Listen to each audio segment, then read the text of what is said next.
Abdoulaye Cissé, bonjour. Bonjour. Vous êtes psychosociologue. Le secrétaire général des Nations Unies, Antonio Guterres, a sorti une lettre pour se plaindre lui-même de la montée de la haine à travers le monde.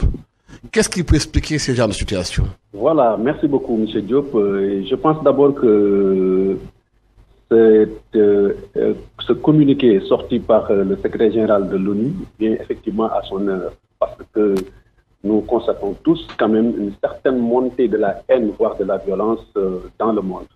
Mais d'abord, il faut comprendre d'abord c'est quoi la haine. La haine, c'est un sentiment agressif et gratuit qui donne envie de nuire à quelqu'un. Et quand véritablement une personne a envie de nuire à son prochain de façon gratuite, cela quand même mérite effectivement que les uns et les autres essaient véritablement de mettre un terme à cela. Alors la haine peut découler tout de même d'une révolte. Et aujourd'hui, le monde est quand même caractérisé par une sorte de révolution généralisée. Et je pense que les derniers événements qui se sont passés au Venezuela, en Colombie, mais également en Europe avec la montée de l'extrême droite, sont autant de paramètres qui permettent effectivement d'évaluer cette montée subite de la violence, voire de la haine. Chez nous au Sénégal, on constate de plus en plus une sorte d'intolérance par rapport à beaucoup de choses. On constate que même dans les réseaux sociaux, des insultes, des invectives, des chefs religieux qui sont traînés dans la boue. Qu'est-ce qui explique cette attitude des Sénégalais? Voilà, cette attitude des Sénégalais s'explique par divers facteurs. D'abord, moi, je pointe du doigt la faillite de l'éducation. En réalité, l'école ne joue plus son rôle d'avant. Avant, l'école était un espace d'éducation, mais également de transmission de savoir, voire de connaissances. Et aujourd'hui, l'école n'éduque plus. L'école se limite tout simplement à la transmission de connaissances. Mais il y a également une faillite de la famille, qui était la première instance de base de socialisation. Maintenant, les parents n'ont pas démissionné de l'éducation des enfants, mais n'ont plus le temps à leur accorder. Et véritablement, c'est la télé, ce sont les réseaux sociaux, c'est Internet qui deviennent finalement les nouveaux éducateurs de la génération 2.0, comme je les nomme. Également, l'effondrement des superstructures sociales, comme la religion, vous l'avez dit tout à l'heure, qui n'est plus un baromètre pouvant permettre effectivement d'évaluer de la bonne conduite de l'individu. Et les religieux ne parlent plus, se comportent de la manière que le citoyen lambda et ne véhiculent plus un discours rassurant.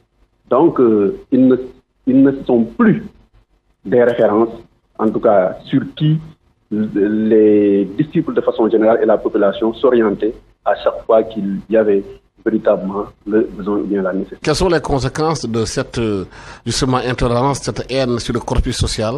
Bon, les conséquences également sont énormes. D'abord, la haine porte atteinte à la tolérance, la haine porte atteinte à l'inclusion, à la diversité, à la cohésion sociale. Mais également, la haine est un facteur qui attise véritablement la violence et plombe effectivement le développement socio-économique d'un pays. Donc, les conséquences sont énormes. Parfois, on porte gratuitement atteinte à la dignité de l'homme et cela véritablement peut avoir d'énormes conséquences, même au niveau de la famille de cet homme-là, de cette personne-là qui est vouée aux gémonies à la place publique. Est-ce qu'il existe encore des leviers sociaux pour lutter contre cette intolérance, cette haine ici au Sénégal?